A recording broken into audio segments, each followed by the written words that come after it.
Seperginya makhluk itu, Ki Demang, Dewi, dan Kilirboyo langsung menjurah hormat pada Surodipo.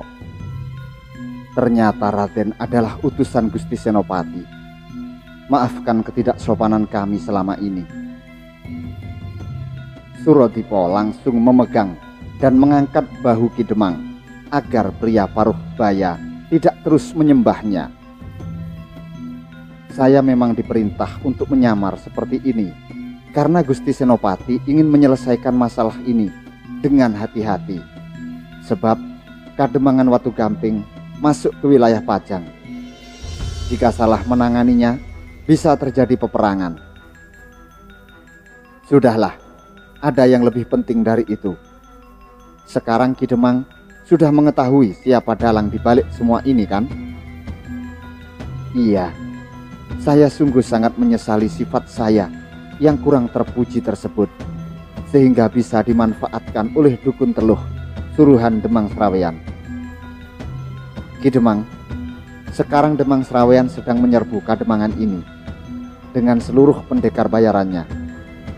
Saya sudah meminta Kentus untuk bersiap dengan seluruh pasukan Kademangan dan seluruh pemuda desa. Tapi kita harus segera membantu mereka. Baik, kalau begitu saya akan segera pergi. Mari. Surodipo pun hendak pergi, tapi dipanggil oleh Dewi. Tunggu, saya juga ikut, Raden. Surodipo berbalik kemudian menjawab, jangan, sebaiknya kamu bantu kakekmu untuk menjaga Nyi Demang. Saat ini beliau pasti memerlukan kehadiranmu. Oh ya, tolong buatlah air rebusan daun bidara dan sereh, lalu minumkan pada Nyi Demang. Baca basmalah sebelum meminumnya, dan sebut asma Allah 3 kali setelah meminumnya. Besok pagi setelah semua masalah ini selesai, aku akan memandikan Nyi Demang agar terlepas dari semua sisa teluh. Baik, Surodipo. Maksud saya Raden, angguk Dewi. Dewi dan Kilirboyo pun melakukan apa yang Surodipo minta. Sedang Surodipo dan Ki Demang langsung bergegas pergi ke perbatasan desa di mana Demang Sraweyan dan seluruh pasukannya menyerbu Watu Galuh. Di sebuah kamar yang dipenuhi peralatan perdukunan di rumah Nyi Narasati, wanita yang sangat cantik ini membuka matanya dari semedinya ketika mendengar suara kaukan burung gagak yang sangat parau dan menggema di sekitar rumahnya. Sesaat kemudian masuklah seekor burung gagak dari jendela kamarnya, lalu bertengger di bahu berhala yang disembah Nyi Narasati. Gagak ini langsung berubah menjadi siluman cebol yang terluka amat parah karena tangannya buntung dan sebelah tanduknya patah. Lanang, kamu kenapa? Kejut Nyi Narasati. Aku gagal membunuh Nyi Demang dan tukang kuda itu, jawab siluman cebol sambil merintih menahan perih. Apa? Kenapa kamu bisa gagal? Bentak Nyi Narasati sambil melotot. Tukang kuda itu bukan orang sembarangan. Dia prajurit Mataram. Sudah, aku mau kembali ke tempat asalku di Merbabu, sesuai janjiku pada prajurit Mataram itu. Kalau kamu penasaran pada orang Mataram itu, kamu hadapi saja dia sendiri, Nyai. Jangan bawa-bawa aku lagi. Pungkas si siluman. Lalu wush, siluman itu berubah menjadi burung gagak hitam dan pergi meninggalkan Nyi Narasati. Kurang ajar, orang Mataram itu terus menggagalkan rencanaku. Aku harus membalasnya, geram Dukun Teluh asal Gunung Merbabu ini. Nyi Narasati kemudian bersedekap sambil memejamkan matanya. Mulutnya berkomat-kamit membaca mantra. Tiba-tiba angin deras bertiup kencang. Bumi di sekitar rumah Nyi Narasati bergoncang hebat.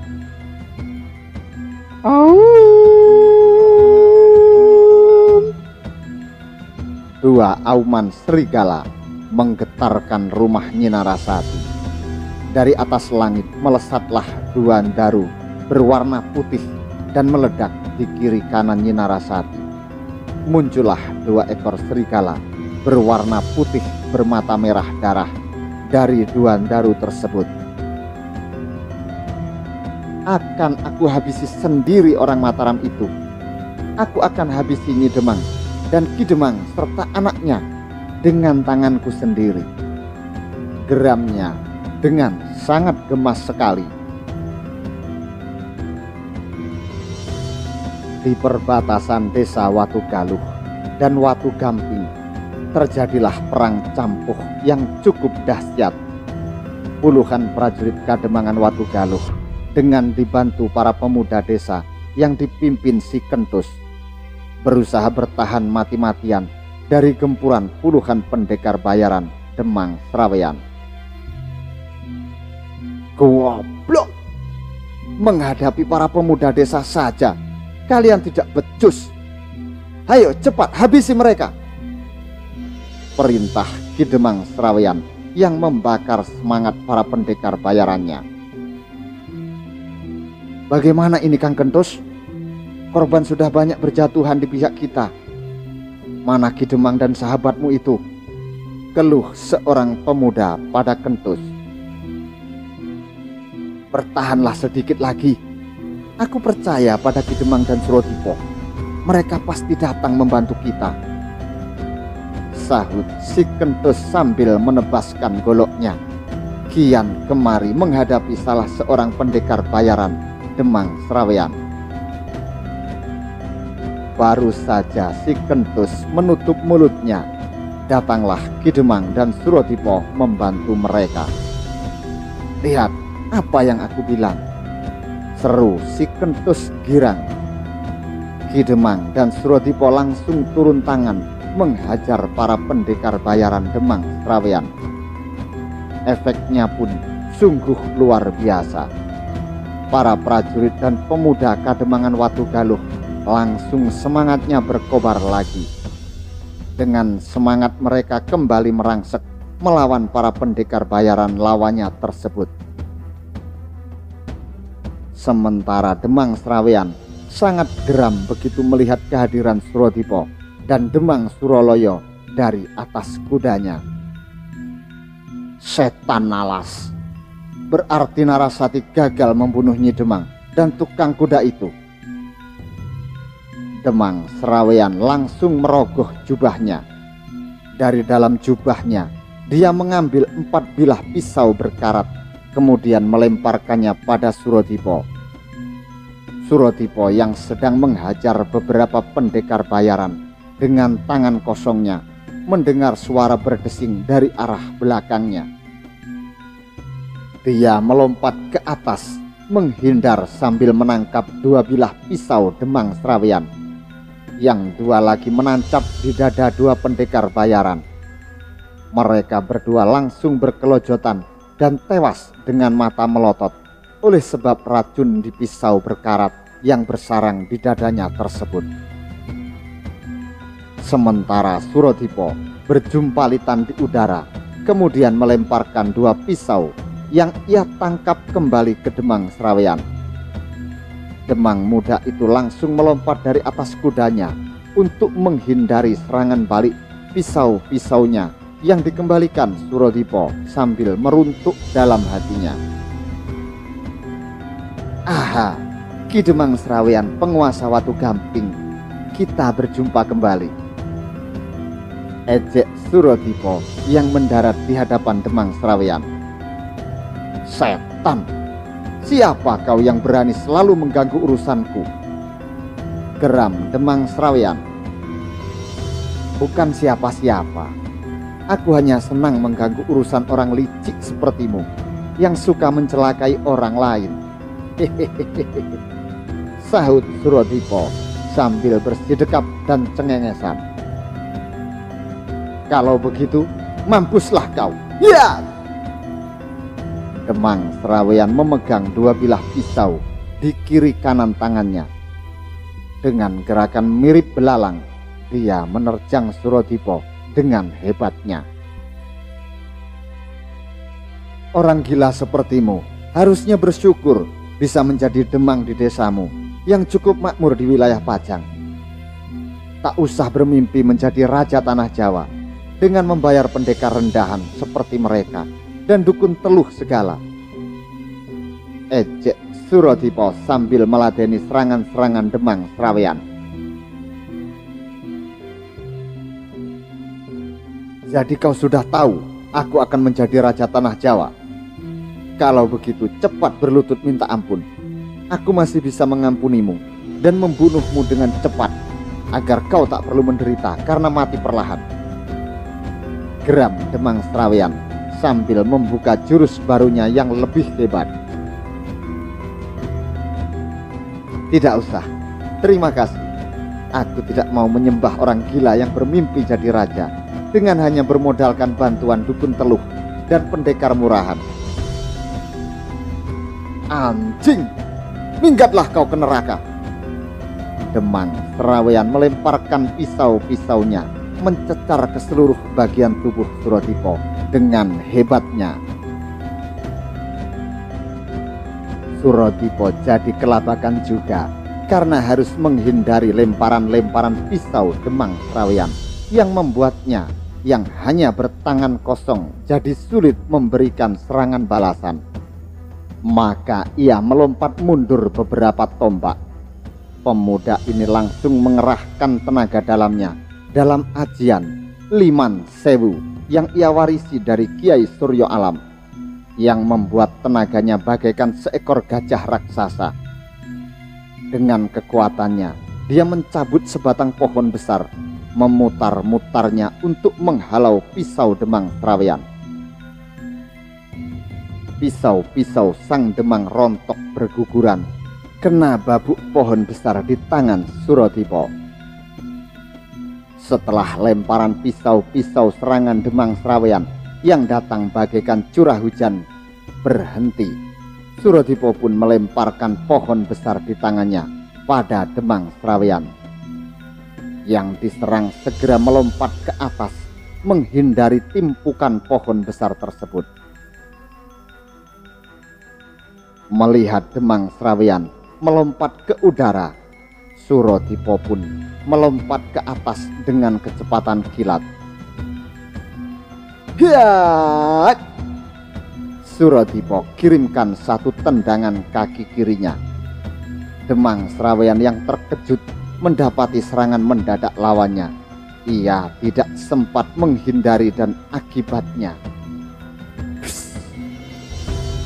tendangan kaki Suradipa yang mengandung tenaga dalam dahsyat tersebut bersarang di dadanya. Ketepuk, Demang Seraweyan jatuh berguling-guling, kemudian muntah darah. Nafasnya amat sesak.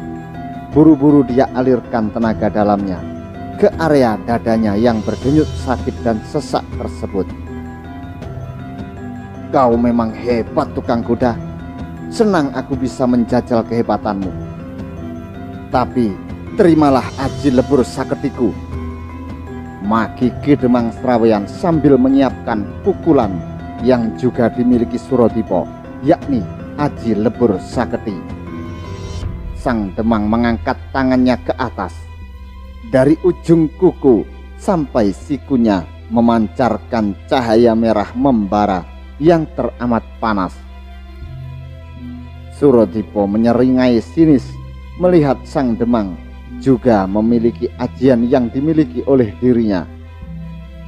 Suaramu gemetar, Seraweyan, macam kucing yang digonggongi anjing. Hehehe, ejek Suradipa. Modarlah kau setan, ya! Demang Seraweyan berteriak menggelegar seraya menembakkan pukulan aji lebur seketi. Sedangkan Suradipa nampak hanya diam saja, tidak melakukan apa-apa, seolah pasrah untuk menerima Aji Lebur Saketi yang ditembakkan oleh Ki Demang Serawean. Blar! Pukulan itu tepat bersarang di dada Suradipa.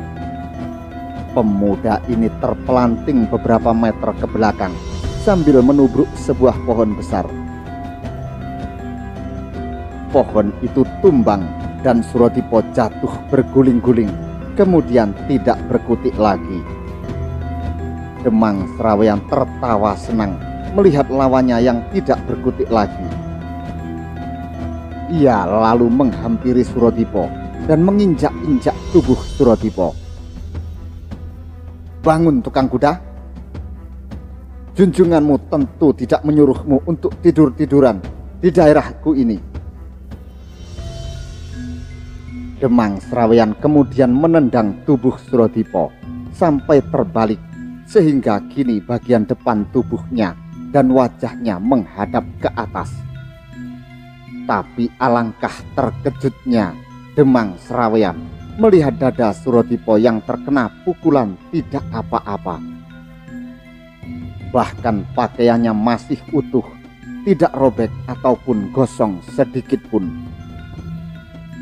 Tiba-tiba jantung Demang Serawean bagaikan mau copot ketika Suradipa membuka matanya dan tertawa terbahak. Sang Demang kemudian melompat mundur lalu memandangi sekujur tubuh Suradipa dari kepala sampai ujung kaki dengan tatapan penuh keheranan.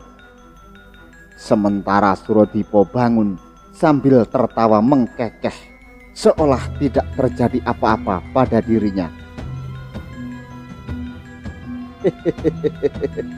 "Rupanya kau mengandalkan Lebur Saketi untuk menghadapiku, Tuan Demang.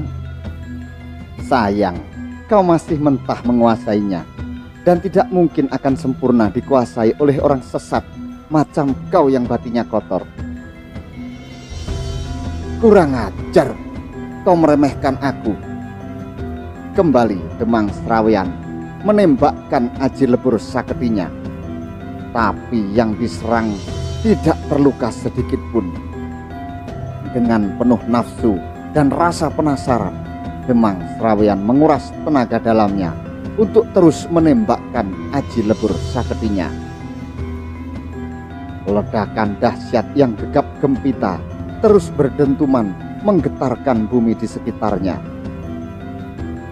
Udara pun menjadi teramat panas, tapi Suradipa tetap berdiri di tempatnya tanpa kekurangan suatu apa. Sekujur tubuhnya memang mengepulkan asap hitam karena hawa panas dari Aji Lebur Saketi yang ditembakkan Demang Serawean. Tapi utusan kepercayaan Senopati ini tidak terluka sedikit pun. Ki Demang Suroloyo, Kentus, serta seluruh pasukan dan pemuda Watugaluh, juga para pendekar sewaan Demang Serawean terbengong-bengong melihat kehebatan Suradipa. "Kau mau jadi raja di raja, penguasa tanah Jawa, dengan hanya mengandalkan Aji Lebur Saketimu yang jauh dari sempurna itu, Tuan Demang Serawean?" ejek Suradipa. "Bangsat!" maki Demang Serawean yang kemudian melompat ke udara dan melayang mundur beberapa tombak untuk kembali menghamburkan seluruh sisa pisau beracun yang masih dimilikinya. Melihat Demang Serawean melompat ke udara, Suradipa pun melompat ke atas sambil memanggil ajian Lebur Saketi. Ujung kuku sampai siku tangan kanan Suradipa menyala memancarkan cahaya merah membara yang sangat panas. Jauh lebih terang dan lebih panas daripada milik Demang Serawean tadi, yang menandakan tingkat Aji Lebur Saketi milik Suradipa jauh lebih tinggi daripada milik Demang Serawean. "Tuan Demang, kau mau melihat Aji Lebur Saketi yang sudah sempurna?" Dengan teriakan menggelegar, Suradipa pukulkan tangan kanannya ke muka.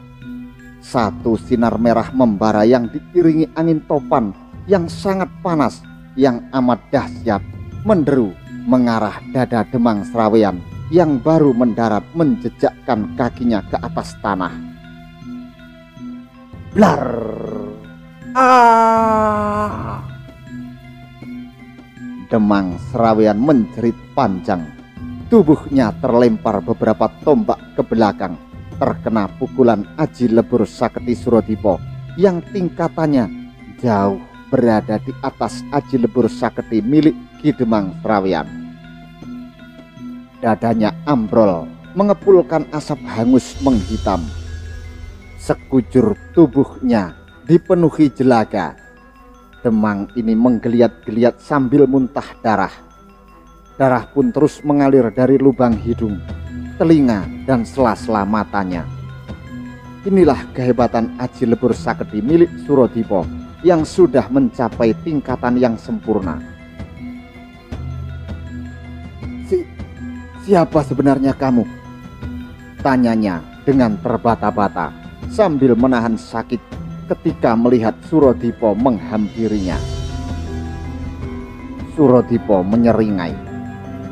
Namaku Suradipa. Aku hanya utusan Gusti Senopati Mataram. Aku diutus untuk menghentikan sepak terjangmu yang meresahkan warga desa Watugaluh dan desa-desa lainnya di sekitar Watu Gamping. Jadi kau orang Mataram? Harusnya aku menyadarinya. Demang Sraweyan kembali muntah darah. Kali ini sekujur tubuhnya tidak berkutik lagi. Mendapati kematian Demang Sraweyan, semua pendekar sewaannya yang tersisa langsung menyerah. Semua prajurit dan pemuda Kademangan Watugaluh pun bersorak dan bertakbir kemenangan. Ki Demang, Suraloyo, dan Kentus pun menghampiri Suradipa. Dia tewas? Tanya Ki Demang sambil menyarungkan keris pusakanya. Iya, dia tewas dengan masih menyimpan ambisi gilanya untuk menjadi raja di tanah Jawa ini. Jawab Suradipa. Saat itu tiba-tiba warga Watugaluh menghentikan sorak dan takbir kemenangan mereka ketika mendengar suara sorak-sorai dari wilayah Watu Gamping. Ternyata puluhan warga Watu Gamping dengan dipimpin oleh beberapa orang sesepuh mereka mendatangi tempat tersebut. Para prajurit dan pemuda Watugaluh pun langsung bersiap kembali. Tahan, kami tidak bermaksud buruk. Kami hanya ingin menemui Demang Suraloyo, seru salah satu sesepuh Watu Gamping yang menjadi pemimpin para warga. Ki Demang yang mengenali sesepuh Watu Gamping itu segera menghampirinya. Kiranya Ki Gondo, gerangan apakah yang hendak panjenengan sampaikan? Tanya Ki Demang dengan ramah dan sopan kepada pria tua di hadapannya yang usianya jauh di atasnya. Maafkan kami apabila kedatangan kami membuat panjenengan semua terkejut. Sebenarnya maksud kedatangan kami kemari adalah untuk membantu sedulur semua untuk menghadapi Demang Sraweyan beserta seluruh pendekar bayarannya. Tapi kami lihat sedulur semuanya sudah berhasil mengalahkan mereka dan bahkan berhasil membunuh Demang Sraweyan. Jelas Ki Gondo sambil menunjuk mayat Demang Sraweyan. Loh, malah mau membantu kami? Kenapa? Apakah panjenengan semua tidak menyukai Demang Sraweyan? Tanya salah seorang pemuda Watugaluh. Karena sebenarnya penduduk Watu Gampinglah yang paling menderita oleh sepak terjang Demang Sraweyan. Tapi untuk lebih jelasnya, silahkan Ki Gondo yang menjelaskan. Sahut Ki Demang Suraloyo sambil mempersilahkan Ki Gondo untuk berbicara. Benar, apa yang dikatakan Ki Demang Suroloyo, tepat sekali. Kami sangat menderita di bawah kepemimpinan Demang Sraweyan.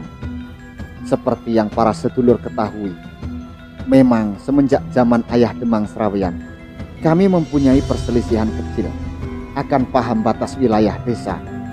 Karena itu juga menyangkut batas wilayah Pajang dengan Mataram.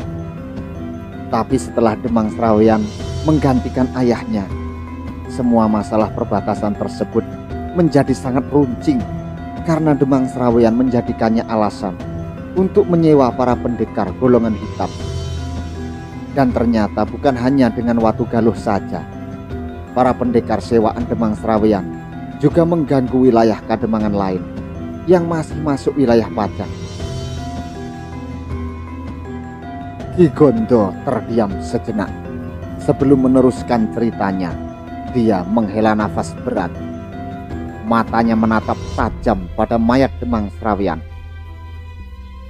Awalnya kami menaruh harapan pada Demang Sraweyan, karena dulu ia seorang pemuda yang sangat baik, berwawasan luas dan rajin beribadah.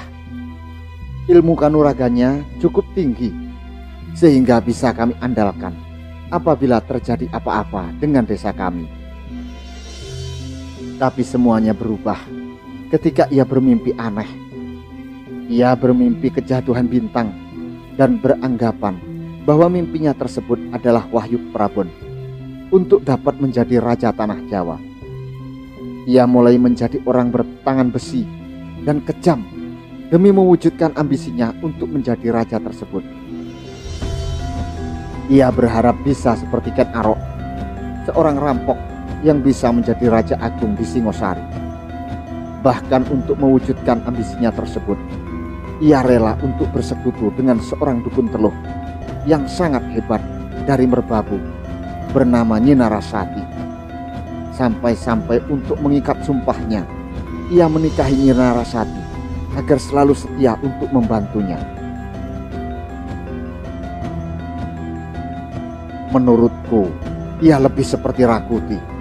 Ia tak ubahnya bagaikan tikus selokan yang bermimpi bisa memeluk rembulan, sahut Surodipo. Lagi-lagi nama Nyi Narasati disebut-sebut sebagai biang kerok masalah ini. Ki Demang hanya bisa menelan ludahnya karena dulu ia sangat tergila-gila pada Nyi Narasati. Bahkan entah sudah berapa kali ia menggauli istri mudanya yang ternyata dukun teluh tersebut. Ia jadi berpikir, apakah benar yang ia gauli itu Nyi Narasati, atau jangan-jangan makhluk lain yang menyerupai dirinya.